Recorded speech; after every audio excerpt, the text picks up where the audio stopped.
Hello everyone, welcome to the Chanakya batch for skill development and vocational training. ये हमारा lecture 5 है of module 4।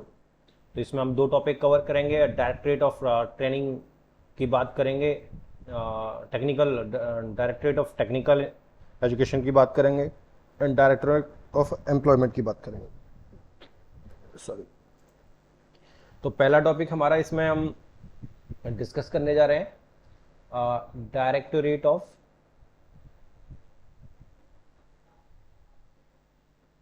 Technical education.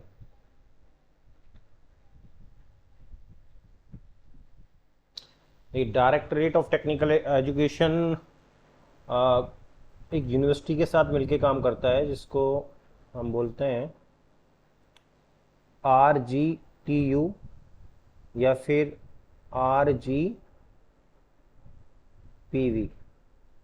Rajiv Gandhi technical university या फिर राजीव गांधी प्रावधिक विश्वविद्यालय।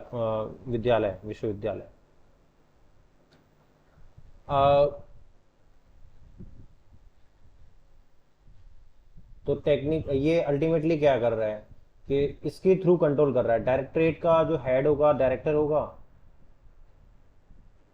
उसके असिस्टेंट्स के लिए एडिशनल डायरेक्टर्स एंड आपके joint directors, deputy directors and assistant directors. इससे एसोसिएटेड है आपका RGTU या RGPV। अगर हम इसकी बात करें, राजीव गांधी टेक्निकल यूनिवर्सिटी या राजीव गांधी प्रावधिक विश्वविद्यालय।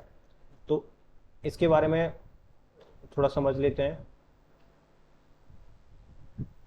ये जो यूनिवर्सिटी है इस्टेब्लिश्ड होती है 1998 में थ्रू द एक्ट ऑफ विधानसभा।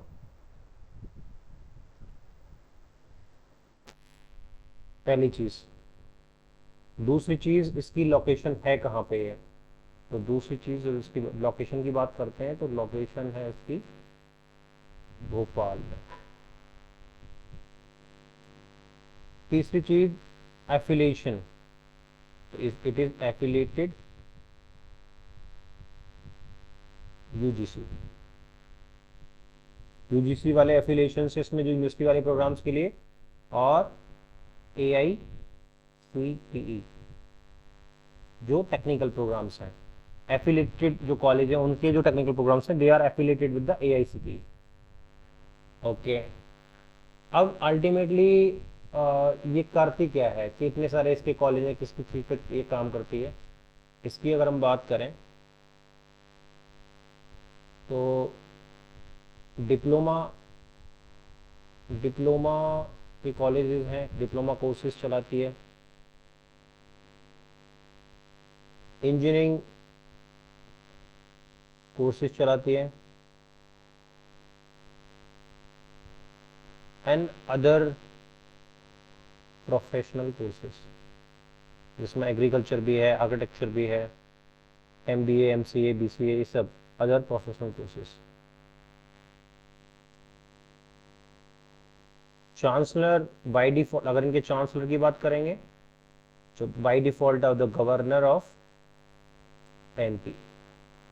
सारी स्टेट यूनिवर्सिटी के जो चांसलर होते हैं वो एक्स ऑफिशियो चेयरमैन उसके होते हैं, चांसलर होते हैं governor. VC time to time वो चेंज होता रहता है। अब इसके अगर हम बात करें टोटल कॉलेजेस और ये आज के टाइम पे इसके कितने एफिलिएटेड कॉलेज है, थोड़ा फिगर्स हमें थोड़ा सा आइडिया होना चाहिए। 200 affiliated engineering colleges,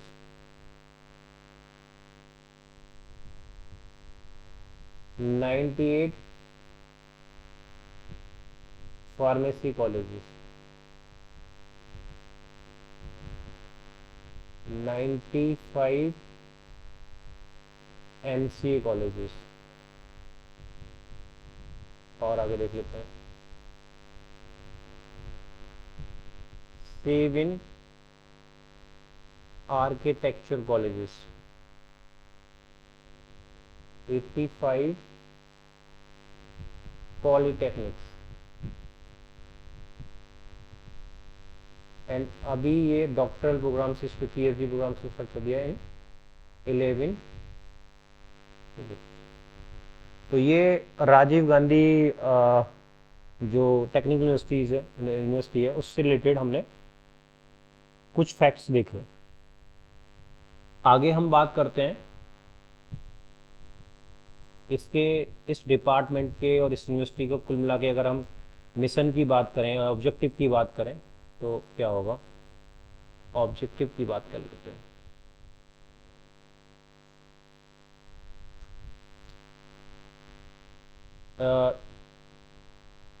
providing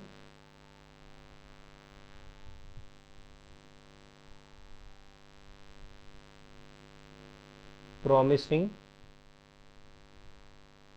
technology courses देख लिया हमने। डिफरेंट बीटेक में भी डिफरेंट ब्रांचेस में ये टेक्नोलॉजी के कोर्सेज प्रोवाइड कराती है।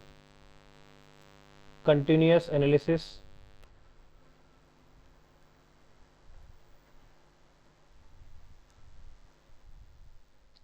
And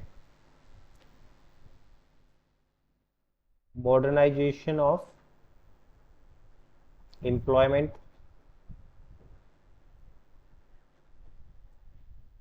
oriented and self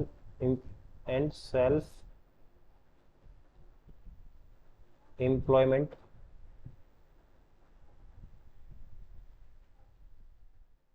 oriented courses।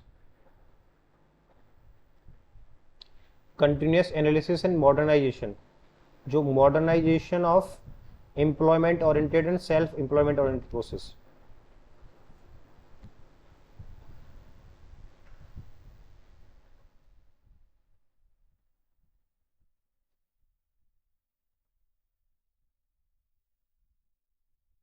वाइडिंग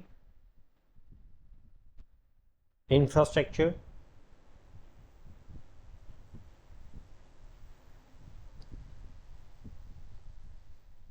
और डेवलपमेंट ऑन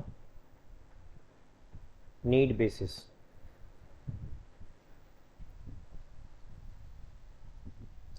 इंफ्रास्ट्रक्चर भी सपोर्ट करता है to play the role of a coordinator between industry and technical institutions in a dynamic institutional industrial environment। तो ये major objectives हैं, ज़्यादा याद रखने की जरूरत नहीं है, बस गो थ्रू होना है। ऑब्वियसली कि जो यूनिवर्सिटी होगी उसके यूनिवर्सिटी और टेक्निकल डिपार्टमेंट इन्हीं सब ऑब्जेक्टिव्स और गोल्स के साथ आगे बढ़ेगा। आगे हम बात करते हैं directorate of employment. Directorate of employment की बात करते हैं, थोड़ा बैकग्राउंड की बात कर लेते हैं पहले।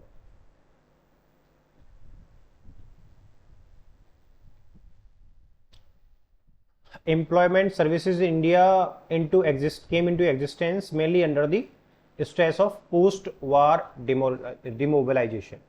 देखिए सेकेंड वर्ल्ड वॉर होता है 1945 में, ख़त्म होता है। जब हम सेकेंड वर्ल्ड वॉर की बात करते हैं तो ये 1939 से स्टार्ट होके 1945 में एंड होता है। जब ये एंड होता है तो होता क्या है कि इंडिया से काफ़ी जो सर्विस पर्सनल्स हैं, सर्विस जॉब कर रहे थे, सर्विस पर्सनल्स और वार वर्कर्स और इसमें आर्मी पर्सनल्स भी हैं, ये सारे लोग जब इन्वॉल्व थे और काफ़ी ज़्यादा ह्यूज रिक्रूटमेंट हुआ था बिफोर वर्ल्ड वॉर। मतलब करीब 39 से लेके 42 तक या 41 तक इनफैक्ट 2 साल रिक्रूटमेंट बहुत ज़्यादा हुआ था लोगों का for supporting the British government in the war. तो इंडिया से रिक्रूटमेंट बहुत ज़्यादा ह्यूज नंबर रिक्रूटमेंट होता है और वो लोग वॉर में इन्वॉल्व हो जाते हैं। अब वॉर 1945 में ख़त्म होता है तो वो सारे लोग लौटेंगे। अब तो अब वो लौटेंगे तो उनको अब क्या काम दिया जाए, क्योंकि अब अल्टीमेटली तो इतना कोई बड़ा इश्यू था नहीं। जब तो हमें बॉर्डर का भी ऐसा कोई कंसर्न नहीं था कि पाकिस्तान से लड़ाई है, समथिंग बांग्लादेश से लड़ाई है, इतना कुछ था नहीं। तो अब इनको कहाँ एब्जॉर्ब किया जाए, किस तरह से एब्जॉर्ब किया जाए? तो इनके एब्जॉर्प्शन के लिए पोस्ट वॉर डिमोबिलाइजेशन के लिए एम्प्लॉयमेंट सर्विस स्टार्ट होती है। तो अल्टीमेटली होता क्या है कि ये करीब 1945 का स्टार्ट होती है।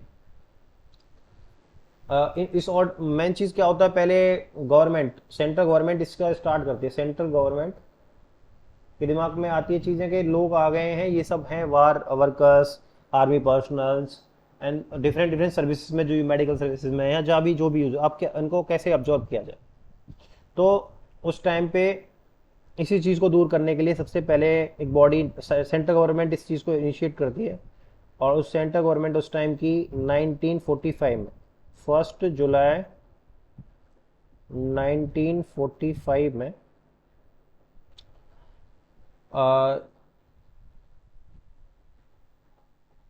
Directorate general of resettlement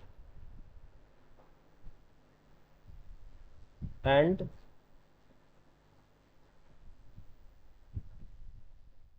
employment ये सेटअप की जाती है। इसका टारगेट यही है कि रिसेटलमेंट करिए उन लोगों का, जो लोग अभी वॉर से लौट के आए हैं उनको रिसेटल करिए। 1945 में ये चीज़ें होती हैं।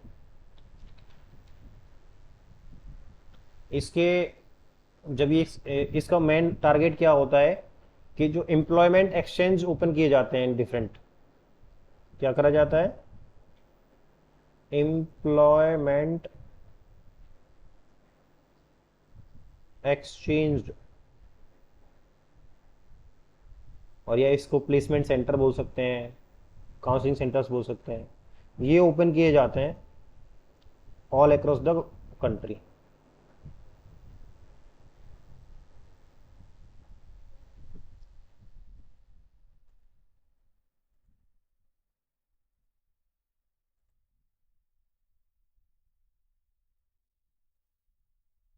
फिर क्या होता है, 1947 में पार्टीशन हो जाता है। 1947 में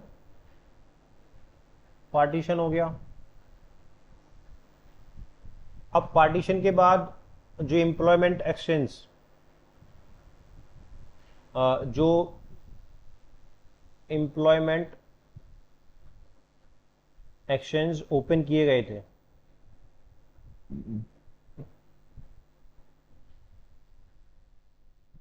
इनका यूज किया जाता है for resettlement of A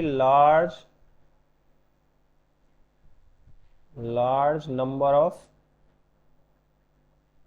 persons who were displaced। जो भाई पार्टीशन हुआ, इंडिया पाकिस्तान अलग अलग हो गए, और पार्टीशन के बाद जो लोग पाकिस्तान से इंडिया आ रहे थे उनके रिसेटलमेंट के लिए सबसे ज़्यादा इंपॉर्टेंट काम इन्हीं एम्प्लॉयमेंट एक्सचेंजेस ने किया, जो 1945 में ओपन किए गए थे जॉब प्रोवाइड करने। उस टाइम पे उन्होंने जॉब की, पर उस टाइम पे रिसेटलमेंट में हेल्प किसने करी, तो डिस्प्लेस्ड लोगों की, जो डिस्प्लेस थे, एम्प्लॉयमेंट एक्सचेंज। अगर हम 1948 की बात करें जाते जाते, in response to popular demand scope of service was extended to all categories of the applicants. Scope of service was extended to all categories of applicants. Open to all कर दिया गया 1948 में। कोई भी आओ अप्लाई करो, डिफरेंट डिफरेंट जॉब्स के लिए, जो भी उस टाइम पे डिपार्टमेंट्स वगैरह जो भी थे उनके लिए। This transformation of employment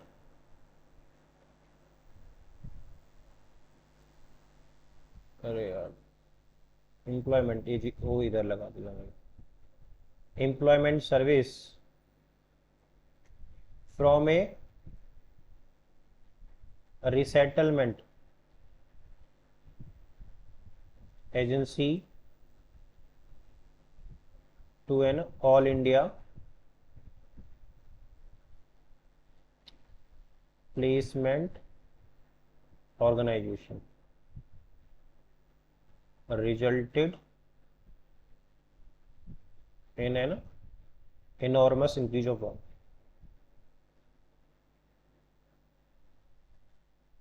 increase of work, यानी का मतलब जो एक रिसेटलमेंट एजेंसी थी उसको अब all India level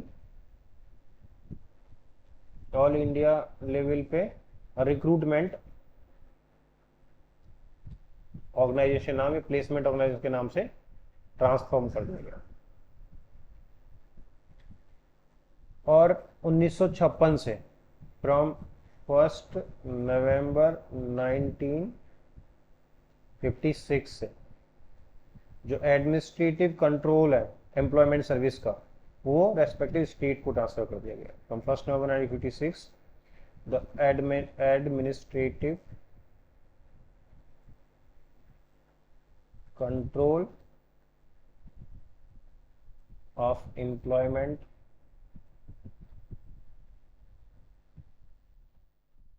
services was transformed to the respective states। अब उनका एडमिनिस्ट्रेटर मतलब सैलरी वगैरह, recruitment, all these things of employment services पहले सेंट्रल सर्विस हुआ करती थी और 1956 में सारा कुछ कंट्रोल इनको स्टेट सर्विसेज, स्टेट गवर्नमेंट्स को दे दिया गया। आगे हम बात करते हैं एमपी की एम्प्लॉयमेंट सर्विस की। MP employment service. आज की अगर हम बात करें डायरेक्टरेट ऑफ एम्प्लॉयमेंट की बात कर रहे हैं। 51 क्या है डिस्ट्रिक्ट एम्प्लॉयमेंट एक्सचेंज। एक है आपका special employment exchange both persons with physically handicapped और PWD, और एक है आपका कोचिंग कम गाइडेंस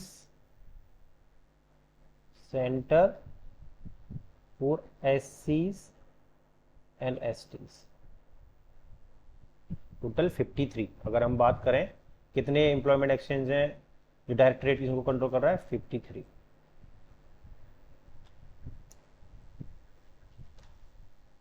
आगे बात कर लेते हैं, इनके मेन फंक्शंस की बात कर लेते हैं कि क्या क्या रेस्पॉन्सिबिलिटीज हैं इनकी, कैसे कैसे ये ऑपरेट करते हैं, ये सब देख लेते हैं।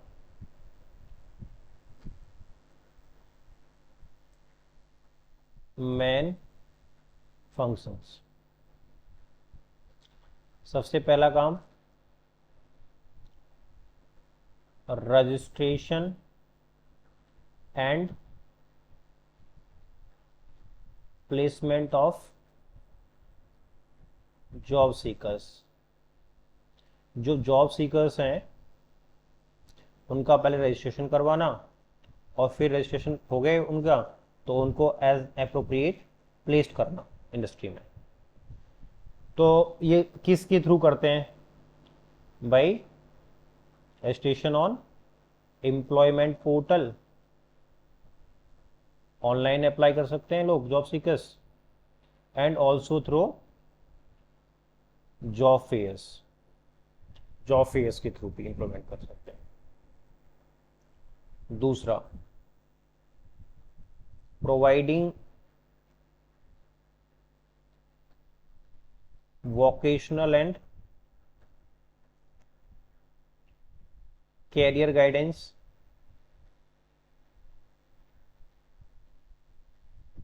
to job seekers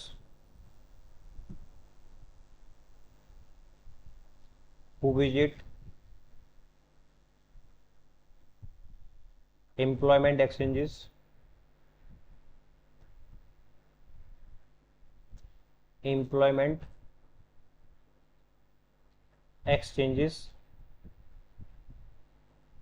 as well as students of schools, colleges,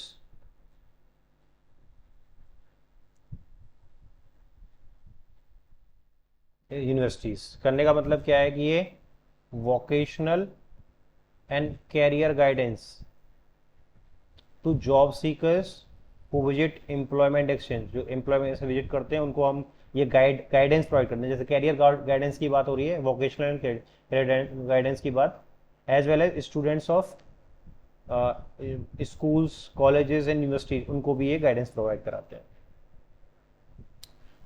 further,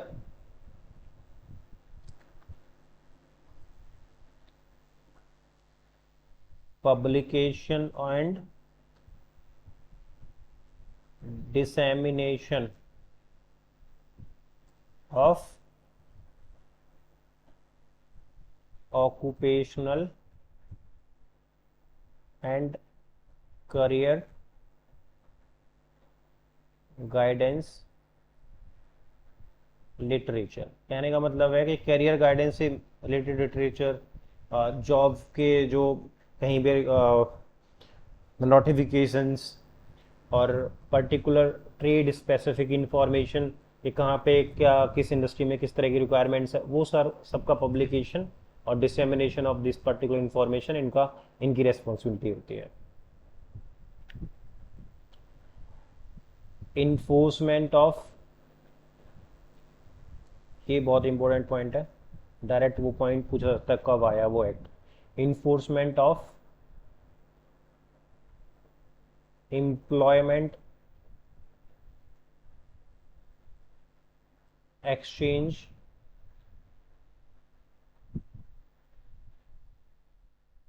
act of 1959।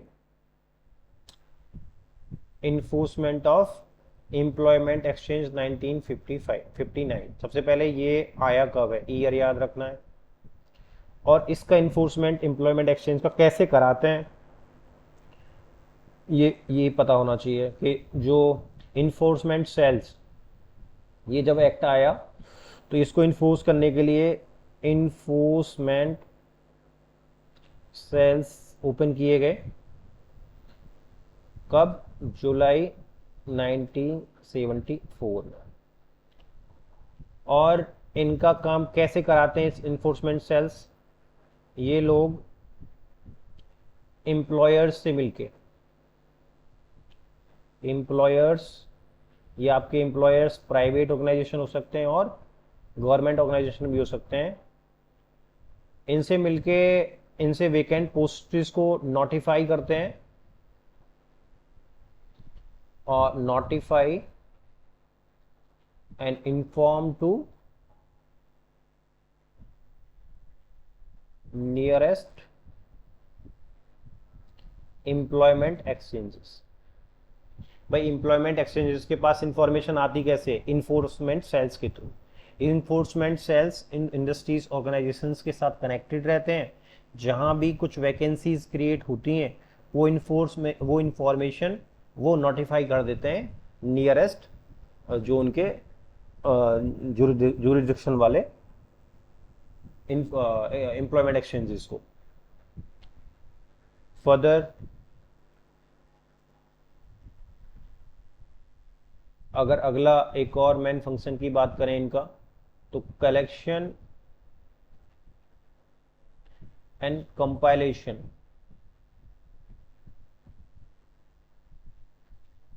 Of statistics regarding employment market information. Collection comparison statistics regarding employment market information. Employment market information इसको EMI के नाम से हम जानते हैं। जो एम्प्लॉयमेंट मार्केट इंफॉर्मेशन का मतलब है मार्केट में एम्प्लॉयमेंट की जो व्यवस्था है, कितनी वैकेंसीज कहाँ पे हैं और इसको कैसे फिल किया जा सकता है, डिमांड क्या है, सप्लाई क्या है, इस तरह को डेटा को कलेक्ट करना और उनको कंपाइल करके उनके स्टैटिक्स ये कहाँ भेजते हैं? Ministry of labour and employment, government of India, जिससे कि वो जो इनके क्वार्टरली जो भी इंडेक्सेस आते हैं, एम्प्लॉयमेंट रेट जिसकी बात करते हैं या अनएम्प्लॉयमेंट रेट की बात करते हैं, उस सब के जो फिगर्स हैं कहाँ से आते हैं? बेस उनका यही होता है, यहीं से डेटा जाता है। और इसका मेजर फंक्शन और बात करें तो ये PPP प्रोजेक्ट्स भी रन कराए जा रहे हैं आजकल। हम अगर स्टेट में, अब MP में बात करें तो PPP प्रोजेक्ट्स चल रहे हैं, जिसमें 9 मई 2018 को एक प्रपोजल साइंस होता है, 9 मई 2018 को 10 साल के लिए, फॉर 10 ईयर्स इन प्रोजेक्ट के through 15 district employment exchanges in MP, ये नंबर इंपॉर्टेंट है, कितने? 15 MP are to be developed as placement centres. Placement centres की तरह इनको PPP प्रोजेक्ट के थ्रू प्राइवेट प्लेयर्स को भी यहाँ पे इन्वॉल्वमेंट कर रहे हैं ये, और 15 डिस्ट्रिक्ट एम्प्लॉयमेंट एक्सचेंजेस को ये, और कहाँ लोकेशन है इतना इंपॉर्टेंट नहीं है क्योंकि काफ़ी ज़्यादा इफेक्ट हो जाएगा। 10 साल के लिए लोकेशन इंपॉर्टेंट है, ये डेट इंपॉर्टेंट है कि इस दिन के, इससे 2018 से 2028 तक इन्होंने 15 डिस्ट्रिक्ट इनको प्लेसमेंट सेंटर्स की तरह ट्रीट करेंगे और उनपे PPP प्रोजेक्ट के थ्रू, प्राइवेट प्रोजेक्ट के थ्रू एडवांसमेंट, बच्चों का जो काउंसलिंग और जो भी कुछ गाइडेंस की बात होगी वो सब करेंगे। तो ये एक PPP प्रोजेक्ट के थ्रू एक इनोवेशन MP गवर्नमेंट ने किया है। तो इस लेक्चर में हमने क्या क्या देखा एक बार रिवाइज कर लेते हैं। सबसे पहले हमने डायरेक्टरेट ऑफ टेक्निकल एजुकेशन की बात की, जो टेक्निकल एजुकेशन को डील कर रही है। उस पर टॉप पे डायरेक्टर होगा, additional director to support him और हर, JDs, DDs, ADs और फिर other staff, official level staff यही होगा। RGTU या RGPV की हम बात कर रहे हैं, राजीव गांधी टेक्निकल यूनिवर्सिटी है, राजीव गांधी प्रावधिक विश्वविद्यालय। इसमें ये UGC से एफिलेटेड है और 1998 में स्टेब्लिश हुआ under the act of Vidhan Sabha of MP। Location Bhopal है। Under those courses, those colleges which are technical courses, their curriculum and courses are affiliated by AICTE, and the chancellor of that university is obviously the ex-officio chairman of that is governor of MP. Who is the governor of MP? You should know at least. If you are writing the exam of MP, and you should know the top executive post names at least. And the diploma courses, engineering courses, and other professional courses, they drive through different colleges, as well as they on campus also occupy some of the different trades course branches programs. अब हमने कुछ data यहाँ पे show किया है कि यहाँ पे इससे 200 एफिलेटेड इंजीनियरिंग कॉलेजेस हैं, 98 pharmacy colleges, 95 MCA colleges, 7 architecture colleges, 85 polytechnics, PhD programme भी चल रहा है 11 पोस्ट में. तो ये हमारा हमने directorate of technical education under में जो आरजीटीयू काम कर रही है पूरे स्टेट इकोसिस्टम में, उसको हमने देखा. आगे हमने जो टेक्निकल एजुकेशन जो डायरेक्टरेट है उसके ऑब्जेक्टिव्स कर क्या रहे हैं कि वो ऐसे प्रमोशन टेक्नोलॉजी कोर्सेज उनको प्रोवाइड करना, employment oriented and self employment courses चलाना, providing infrastructure for development we need to basis, play a role in the coordination between industry and technical institutions in academic a dynamic industrial environment. तो director का ये भी एक role है कि भाई technical institution चल रहे हैं तो इंडस्ट्री से उन्हें लिंक करिए, इंडस्ट्री की डिमांड के अकॉर्डिंग काम करवाइए. फिर आगे हमने ये देखा कि डायरेक्टरेट ऑफ एम्प्लॉयमेंट की बात की, और थोड़ा सा बैकग्राउंड भी देखा कि सेकेंड वर्ल्ड वॉर 1939 से 1945 में चला. और जब वर्ल्ड वॉर चला तो जो लोग मॉडर्न हिस्ट्री थोड़ा पढ़े होंगे तो उस टाइम पे देखा होगा कि फर्स्ट फेज में जो एलाई कंट्रीज थी, जो यूके एलाई थे, वो सारे हार रहे थे. तो क्योंकि उस टाइम पे इधर से जापान और उधर जर्मनी ये काफ़ी ज़्यादा हैवी हो रहे थे इनके लिए. तो इनको यूके जो कंट्री थी इसको रिक्वायरमेंट थी लार्ज फोर्स की, और ये पॉसिबल इंडिया से ये करना चाह रहे थे. तो 1939 से 42 तक इन्होंने बहुत ज़्यादा रिक्रूटमेंट ड्राइव करी आर्मी पर्सनल्स के लिए. और जब वो वॉर 1945 में ख़त्म हो गया तो ये लोग लौट के आए, और लौट के इतने आए, बल्क में आए, तो अब इनको डिमोबिलाइज कैसे करें, इनको कैसे ऑक्यूपाई करें. तो सेंट्रल गवर्नमेंट ने ये रिस्पॉन्सिबिलिटी ली और 1 जुलाई 1945 को सेटअप किया directorate general of the resettlement and employment. दोनों काम करने के लिए इन्होंने डायरेक्टरेट ओपन किया, और उसी के अंदर में इन्होंने एम्प्लॉयमेंट एक्सचेंजेस ओपन किए ऑल अक्रॉस द कंट्री, इन लोगों को रिसेटल करने के लिए और उनको एम्प्लॉयमेंट प्रोवाइड करने के लिए. वही जो एम्प्लॉयमेंट एक्सचेंजेस ओपन हुए थे 1947 में पार्टीशन के टाइम, उन्होंने बहुत महत्वपूर्ण भूमिका निभाई. जब रिसेटलमेंट की जरूरत पड़ी, जो डिस्प्लेस्ड लोग थे, जो जैसे पाकिस्तान से इंडिया में आ गए थे और जिनके पास कोई खाने पीने और रहने की व्यवस्था नहीं थी, तो उनको रिसेटलमेंट इन्हीं एम्प्लॉयमेंट एक्सचेंजेस की हेल्प से करवाया गया. 1948 में इस डिमांड को देखते हुए ये जो एम्प्लॉयमेंट एक्सचेंजेस थे, पहले तो उन्हीं के लिए थे, सिर्फ जो रिसेटलमेंट जो लोग बाहर से आए थे, जो लोग उन्हीं के लिए थे. अब ये इनको सबके लिए ओपन कर दिया गया कि भैया बाहर के लोग भी आके यहाँ जॉब के लिए अप्लाई, बाहर के मतलब जो सिर्फ आर्मी पर्सनल, डिफेंस पर्सनल के लिए नहीं, बाहर के लोग जो जनरल लोग थे उनके लिए भी ओपन कर दिया गया. फिर इससे क्या हो गया कि जो एम्प्लॉयमेंट सेटलमेंट के लिए जो एजेंसी खोली गई थी, वो एक ऑल इंडिया लेवल की एक प्लेसमेंट एजेंसी की तरह काम करने लग गई. और 1 नवंबर 1956 को एक ट्रांसफॉर्मेशन हुआ कि एडमिनिस्ट्रेटिव कंट्रोल और these employment service and employment exchanges is transfer to the respective state. तो ये डेट याद रखने वाली चीज़ है, ये ईयर याद रखने वाला है. फिर हमने देखा कि एमपी एम्प्लॉयमेंट सर्विस जो होती है डायरेक्टरेट ऑफ एम्प्लॉयमेंट के, जब इनको चलाता है एक्सचेंजेस को, तो कितने डिस्ट्रिक्ट एम्प्लॉयमेंट एक्सचेंज है, 51, और एक उसमें special employment exchange for PWD है, और एक हमारा coaching come guidance centre for SC/STs है. आगे इनके मेन फंक्शन हमने देखे कि भैया रजिस्ट्रेशन प्लेसमेंट करवाना जॉब सीकर्स का through by employment portal and job fairs, vocational career guidance provide करना जॉब सीकर्स को जो विजिट करते हैं employment exchanges, as well as students as school और कॉलेजेस और यूनिवर्सिटीज में जा जाके इनको कैरियर गाइडेंस प्रोवाइड कराना. Publication and dissemination of occupational career guidance literature, कैरियर गाइडेंस लिटरेचर का पब्लिकेशन करना और डिसेमिनेशन करना डिफरेंट इंफॉर्मेशन को.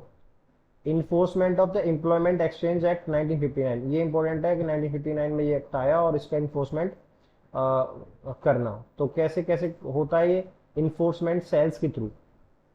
इन्फोर्समेंट सेल्स जुलाई 1975 में ओपन किए गए और इनका काम ये था कि जो एम्प्लॉयर्स हैं, जो जॉब देने वाले एम्प्लॉयर्स हैं, वो प्राइवेट हो चाहे गवर्नमेंट हो, वहाँ से ये इंफॉर्मेशन कलेक्ट करते थे कि कहाँ पे वैकेंसी है और उनको वो नोटिफाई कर देते थे नियरेस्ट जो एम्प्लॉयमेंट एक्सचेंजेस हैं।